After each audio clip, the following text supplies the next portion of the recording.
Hello, and welcome to this week's Movie Math, where the mantra of 2024, the saying that got a lot of people through last year, remember we talked about this, was survive until 2025. But that's starting to look like an empty promise as we're a month into the year and it still hasn't kicked into gear. We're not even talking high gear. We're not in any gear! What's going on? Well, there was no breakout hit at the multiplex for the month of January so far. Usually there's a nice little surprise. It doesn't have to be a huge blockbuster, but we got nothing. There's no hot new streaming show. Remember 2 years ago, The Last of Us was airing? Oh, it was a beautiful thing. Nothing. Traditional TV, by the way, seems to be making a comeback. We're going to talk about that. I find that fascinating. The Oscar race is the most controversial it's ever been. Nobody knows what's happening. It's nuts. But there's a little bit of movement. We're going to talk about that too. And now Super Bowl trailers have failed to materialize? What is going on? Well, let's start with the Super Bowl, because, this is a very interesting situation. A number of studios shot their big game shot, but seemed to purposefully miss the target. Fantastic Four and Jurassic World Rebirth went early, while How to Train Your Dragon is like, get excited for Wednesday. And there were a couple of 30-second spots for other movies, but no new footage. What the? Only Disney seemed to be participating, and even then, not so much. There was a 30-second teaser for Lilo and Stitch, which I have to say was pretty cute. I think it was effective, and Stitch is really well animated. Like, his jump to live action and believing him in the real world is going a lot better than I think any of us would have ever anticipated. However, how did it not lead to a trailer or a teaser trailer online? That's the way it's supposed to work. I think that was a really missed opportunity. However, Disney did offer one full new trailer, and that was for Thunderbolts, where they gave us our first glimpse at Sentry. But then here's the big question. Even though Disney did do that, which is what they're supposed to do, any other day they had released that trailer, Sentry probably would have trended online. But he didn't trend yesterday because people were talking about the Super Bowl. It was quite the Super Bowl. I do think that we're in a weird state right now where politics is putting on such a show that I think entertainment's having a hard time competing, to be honest with you. And I'm not quite sure how long this is going to go on for. You would think it would only be like a momentary thing while we switch to the new administration. But again, as I said, it's quite the show. It seems to top itself multiple times in a day, forget a week. And Hollywood is having a very hard time competing with that. But yeah, I mean, for all the money that Disney spent for the for the Thunderbolts spot, maybe it would have been more effective for the movie if it had released another day. I mean, I think the point is that it's the prestige of being Disney's Super Bowl movie. I think that maybe any other year that would have mattered. But this year, because it was such a low year in terms of hype, and there's so much other stuff going on that's like so dramatic and tumultuous and has a lot of negativity in it, is it really a show worth being associated with? And maybe that is the answer as to why so many companies with commercials and movies and streaming shows decided not to partake in the Super Bowl this year. Some are saying I'm curious to hear your own thoughts down below. Some are saying it's the price. It's too damn expensive. It's $8 million this year for 30 seconds. Inflation hits us all in every way. However, I believe that another big issue is that this year the Super Bowl aired on Fox. And remember, Fox no longer is associated with any studio or streaming service because Disney bought all of its entertainment assets. Now, the Super Bowl rotates networks every year. And so it's only on Fox this year. And so I think that like next year, it's going to be on CBS and on NBC. Next year is NBC and the year after that, ABC. So that's two major entertainment empires, NBC, Comcast, Universal, and then of course Disney. So they're going to want to really push their projects, and it will basically cost them no money to do so for those years. Also, they're going to want to hype up their Super Bowls because they want their broadcasts to do well. They get the money for the ads. They get the honor of having a very much watched broadcast. Why would anybody want to help Fox? So I think that's a big part of it. Fox is the only network now that is not attached to a major entertainment empire because Disney drank half 3/4 of its milkshake. They were like, you can keep this little sippy cup for yourself, Murdoch family. So yeah, I think that's partially what happened there. Although, even Warner Brothers, they promoted Superman on the Puppy Bowl. They were like, we're going to punt. So they went to the Puppy Bowl, which of course they own. That's theirs. It cost them nothing to advertise on the Puppy Bowl. And they made it seem, they really did, make it seem they were going to drop a new spot. They were like, it will include a sneak peek. And we were like, give us Krypto. And they kind of did. James Gunn had more self-promotion, although this time for a very good cause. Would it kill him to maybe have one of his cast members at least appear with him? Or someone from a shelter for animals? It's like it's getting kind of ridiculous.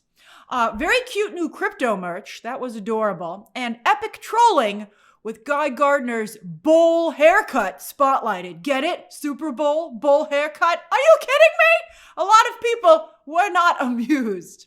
A 30-second Krypto spot would have been huge. It would have won the day. And because it would have debuted earlier, the Puppy Bowl was in the afternoon, it wouldn't have had to compete with all the drama of the Super Bowl itself. Maybe part of me feels maybe Krypto isn't in the movie that much and they don't want to give away all his scenes in advance. Well, I'm not the one who chose to use Krypto as the advertising entry point for, you picked the Puppy Bowl. And if Warner Brothers knew that they weren't going to drop any new footage, even if it was a late decision because they were like, oh my goodness, we got to fix all this stuff in post because the eyes are weird. Well, then couldn't the perennially online James Gunn manage expectations going into the weekend? I can understand that he wouldn't want to admit no new footage because that's a negative, but maybe he could have been like, get excited for merch, just to, again, manage expectations. But really, you decided to do the Puppy Bowl, you got to give us a 30-second Krypto spot. You got to give it, I don't care if it's not even in the movie, if it's just Krypto flying around the Daily Planet or flying around the new metropolis or, just something. 30 seconds of Krypto doing something just for discussion. I mean, I think it was really a mistake. Look, Hollywood might be rediscovering itself right now in a world of ultra-competitive streaming, intense job insecurity in Hollywood at every level. Everyone in Hollywood is worried about their job. And then also a large chunk of the general public hates Hollywood right now. I mean, Taylor Swift got booed. It's just telling you, nobody's safe. Anything can happen. But I think that this is the time that you lean into tradition. Remember why you liked us? Because we have cool Super Bowl trailers, right? To remind everyone the value that Hollywood brings to not only their own events, but even other events like sports. And also to remind audiences that movies are still events as well. A Super Bowl that's weak on commercials and trailers is less of an event, especially for casual viewers where it's the only football game they watch all year. And if Hollywood continues to pull back, then it just gets easier and easier for audiences not to watch the latest movies, to wait to digital, wait for streaming, or again, as I just said, maybe not watch them at all. I think it's a mistake to assume that you can pull back and then return to where you were. Don't lose any ground, man. So what did you think of the lack of trailers at the Super Bowl this year? Now, I guess just 1 year would be maybe okay, especially if it's the Fox angle. But I hope this isn't the sign of a new trend. Now, while there's no big movie or show yet in 2025 out of Hollywood, there is something out of China that a couple of people, more than a couple of people, are talking about. And that's their mega hit animated movie, Ne Zha 2. It was released during the Chinese New Year, and it has quickly become not only one of the most successful animated films of all time in the world, but it is the first movie to make $1 billion in a single marketplace, and that's China. Plenty of movies, of course, have joined the $1 billion club, and we even have a $2 billion club, but that's by piecing together large chunks of cash from all over the world. This is the first time a movie has made $1 billion, again, in a single marketplace, and that's China. So some of you have been asking me, Grace, why aren't you talking about this? Why aren't more people talking about it overall? Well, let me explain it to you. So first off, nobody totally trusts China's box office reporting, especially after several publicized incidents of fraud. And those are the ones people talked about. So it's hard to tell if Ne Zha 2 is actually that big of a hit, or if its success is manufactured propaganda to make Hollywood's film industry look superior to Hollywood, etc. Then, even if these numbers are legit, the fact of the matter is they're actually not that surprising. You see, China, of course, obviously has a massive population. And over the past few years, China has been aggressively building many more movie theaters to reach its population outside of the major cities.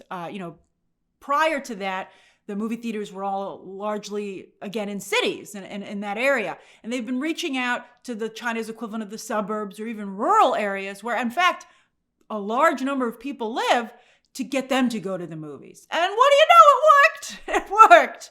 And because the fact is that China's population is just so big, just so massive. I mean, we see the apartment buildings in the cities that they build alone, right? That if you're able to sell movie tickets to even just a fraction of that population, this is the kind of number that you get. Now, to me, what's interesting is let's apply that to North America. So pre-pandemic, the MPAA did a study. So this was 2017, 3 years before the pandemic. And it concluded that just 12% of the USA and Canada, which is about 43 million people, went to the movies at least once a month. 12%. And that accounted for about half of all the ticket sales overall. 12% accounted for almost 50% of yearly ticket sales. I mean, that's incredible. That's so many people who do not go to the movies. And again, that was before the pandemic with the rise of streaming and political and economic strife. A movie like, say, Avatar is able to just do so much better than all the other movies because it's able to move the needle beyond 12%. It doesn't even have to go to even 30%. If James Cameron can get, 20% of North America to go and see his movie, he's going to make a ton of money. So you see these big numbers, but it's easy to not realize how few of the population is mobilized to go to theaters. All right, so back to Ne Zha 2. The third reason that it's not a big deal is because it doesn't mean anything outside of China. It's like, that's nice for China. Nobody else is going to benefit from it.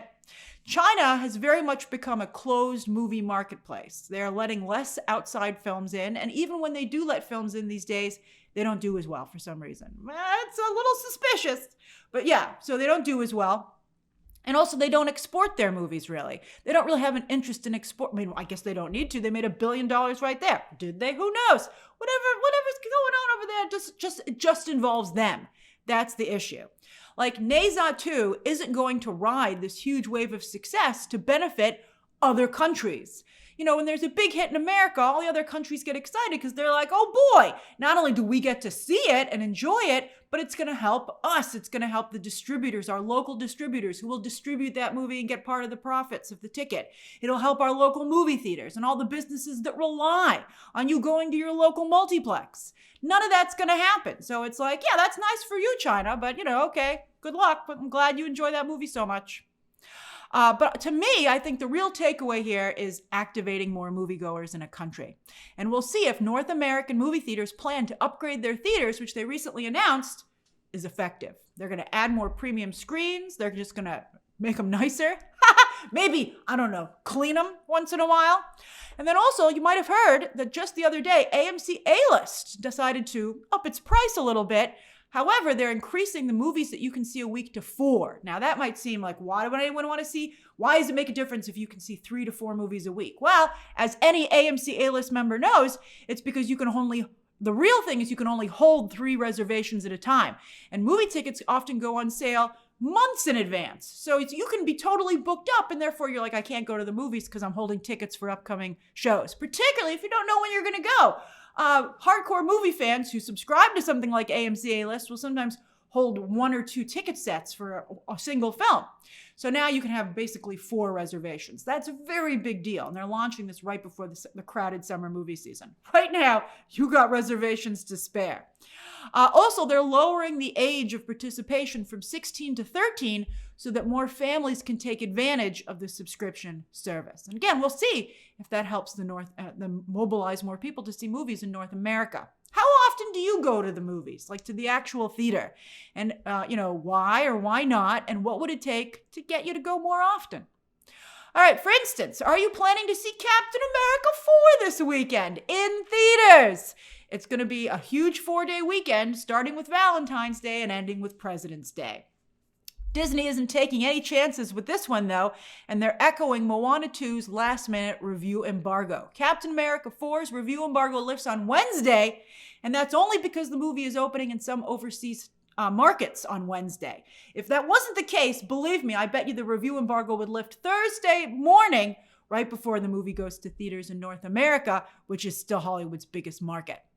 There are a lot of fancy headlines the past few days about amazing pre-sales. Oh, it has the most pre-sales in it, blah, blah, blah. But it's still tracking to come in just under 100 million for the 4-day. So we'll see. Quantumania 2 years ago did 120 million for the same 4-day weekend. So it would be a little bit embarrassing if it couldn't match Quantumania, because that was an Ant-Man movie. But I think as long as Cap 4's opening has a 9 in front of it, even for the 4-day, it'll be okay. If it has an 8 in front of it, you're going to see some panicking, rightfully so. I think there isn't another major movie hitting theaters for a whole month, again from Disney, Snow White, so that'll help the film. You're going to want to go to the movies hopefully sometime in the next few weeks, and what else are you going to see? Maybe Mickey 17, that comes out March 7th from Warner Brothers. That seems like more of a niche film to me, but it could do some damage, especially with that cast, Batman. We'll see I think reviews will be crucial, in fact, for both these films. A Marvel movie hasn't opened under 100 million, with the exception of the Marvels, since the pandemic. But while Sam Wilson wears the Captain America mantle, in some ways, he's really a new character launching his own movie trilogy. So that gives him a little wiggle room. I mean, let's not get ahead of ourselves. Maybe he won't need any excuses at all, and he'll have a great opening weekend number. Again, are you planning to see Captain America 4 in theaters this weekend? Why or why not? As for this weekend's actual box office, the Super Bowl has always been real bad for movies in theaters. But this weekend was not only no exception, but in what's becoming par for the course for 2025 already, it was one of the worst. I think particularly alarming was that last weekend's 2 new movies, Dogman and Companion, suffered huge second weekend drops. I mean, wow, just huge. Companion close to a 70% second weekend drop, and that's with strong audience scores for both films. That's awful. That's shocking. And that's just race to digital at that point. I mean, that just is like demoralizing. It's so bad to see that. And then the 2 new date movies. Why didn't you see? I mean, I could see why a lot of you wouldn't see Dogman. Dogman has like almost zero adult appeal. But why aren't you seeing Companion? Are you just waiting for digital? I mean, even with the strong audience scores? 2 new date movies dropped, Hard Eyes and Love Hurts, and they seem to be stood up by moviegoers. However, these movies were clearly both designed to play throughout the week leading up to Valentine's Day, so we'll see how that works. Love Hurts, though. Yikes! Talk about pain. Maybe before Steven Spielberg encourages Ke-Huy Quan to do a movie, he should read the actual script instead of just listening to the soft pitch over lunch. I'd be like, oh my God, why did you tell him to make that movie? Speaking of Steven Spielberg, he of course also discovered Ariana DeBose and seems to have jinxed her as well. Her post-Oscar career is just awful. It's interesting because Spielberg, while he's an iconic filmmaker, he's actually notoriously bad at picking future stars. George Lucas discovered Harrison Ford, and Richard Dreyfuss, he was a pretty good find. But I mean, for all the movies that Spielberg has made, he's launched very few big careers, and his movies often succeed in spite of a lack of stars. Really interesting. Very, very interesting. You can ask Steven Spielberg about a lot of things, but I'd never ask him about casting. And while I'm not much for conspiracy theories, it was noticeable how many of the trades ran standalone stories this weekend about Mufasa finally surpassing Sonic at the domestic box office. It was already so far ahead of it worldwide. It's like, what? Yeah, the mouse does not appreciate challengers. However, though, to Mufasa's credit, that 8th weekend hold, 8 weekends out, is incredible. And it now looks like the film will be able to make $700 million worldwide. Did you discover Mufasa late in the game? Did you go and see it towards the end? I mean, it's incredible. Nobody's talking about this movie, but I just think it underscores the strength of Disney as a family brand. It hits digital this a week from Tuesday, February 18th. Speaking of online, let's move over to streaming, starting with Nielsen for early January, January 6th to the 12th. So Squid Game fell about 50% in its third week on Nielsen's charts. It was super, super high for 2 weeks in a row, and now it's just extremely high. It's very unusual for anything to have a 2 in front of it on the Nielsen charts. So this is still incredible. But also, conservative-leaning streaming content continues to do extremely well. Look at Landman. My goodness, this is with its season finale, 10 episodes in the first season. It is a strong number 2. In fact, if it weren't for the sensation that is Squid Game, this would probably be number 1 any other time of year. As I've said before, this is Taylor Sheridan's new Yellowstone and Paramount Plus's new crown jewel. To me, this show and the new show Paradise on Hulu, both excellent by the way, I strongly recommend both of them, are shows that have found a way to truly combine the qualities of streaming shows, but also with network shows. That's fascinating. To create something that has true mass appeal. Like nobody's really talking about either of these shows. They're not in the fan space, but yet they have huge viewership numbers. I'm extremely impressed with this development for streaming executives to finally have found a way to forge ahead in the streaming space with shows that do not lose the millions of people who actually like network-style television. Although, there are shows like Matlock, which is a hit, which is traditional, network TV style. But this new hybrid, I think, is probably, you're going to see, the future. It's like for a while there, it was acquired shows like Suits that were doing really well. People were discovering old shows and watching those. But I think like Landman and Paradise, they finally found a way to make new versions of that type of show, which I think have a little bit more of the streaming like movie quality to them. And so even like someone like myself who's like, I don't want to watch network TV, I watch that and I'm like, I'm enjoying it too. I think it's really good. And they're also, I think, very good weekly. I binged Landman. I've caught up to Paradise, which has a new episode, in fact, dropping tomorrow. But I can see them doing very well as weekly shows as well. I think this is a very important development for the future of streaming. Very, very important. Netflix, are you watching either Landman or Paradise? And what do you think of those shows? Netflix's dark Western, American Primeval, is also very strong. And on that note, look at Horizon. Second week in a row, baby. I loved Horizon 1. I thought obviously it was very soap opera-y, but Horizon 2 looked so good to me. They had an extended preview for it at the end of the first movie. I want to see Horizon 2. So I'm like, it might actually happen. It's the number 1 movie on Netflix yet again, thanks to Netflix boosting its reach. If I were Netflix, I'd be going over to Zazie being like, what are you doing with Horizon 2? On the originals chart, this was the week that Creature Commandos aired its season finale as well, but it got no viewership boost, no binge boost, and it's still nowhere to be seen on these charts. Whereas Skeleton Crew, which still had 1 week to go here, it was second to last episode of the season, also can't make these charts. And the numbers are low. Beast Games, holding on, but just barely at the bottom of the chart. Apple TV Silo is hanging in here. Severance, we'll see how Severance did with its debut on Nielsen's charts next week. And reality show The Traitors continues to be a sensation for Peacock.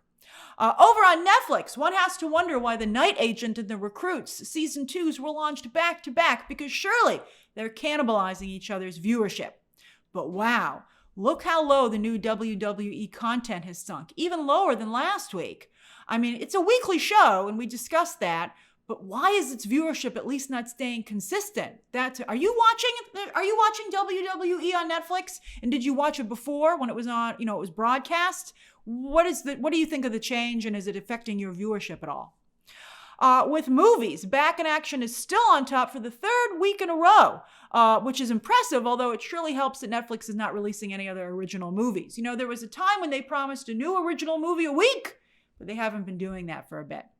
Maybe because of the strike, who knows? But Back in Action is the only new movie, and it's been the case for 3 weeks. Finally, with digital over on Apple TV, Moana 2 and Wicked are still on top, but Anora has shot back up to number 3 after a very big weekend for the film. It had 3 major wins in a single weekend. It won Best Picture at the Critics' Choice Awards, Best Director at the DGA Directors Guild Awards, and then Best Picture at the Producers Guild Awards. And with Directors Guild and Producers Guild, those voters are usually Academy voters as well.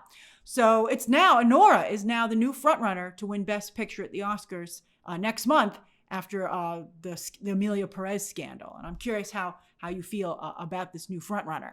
As for this coming week, yes, Captain America 4 hits theaters. Will it pull 2025 out of this nosedive? Wake it up? Make something happen? Or will it be another harbinger of doom? We'll see. I don't think it'll be that bad. Counter-programmed by Paddington in Peru, which has already earned $100 million overseas. It's been playing in some countries for months. Then on digital, One of Them Days drops tomorrow, while on streaming, Netflix have a new movie this week. This is an animated film based on The Witcher, also on Tuesday. While on Friday, streaming is really betting that maybe you're going to want to stay home for Valentine's Day and the long holiday weekend, because Apple TV has Scott Derrickson's new movie.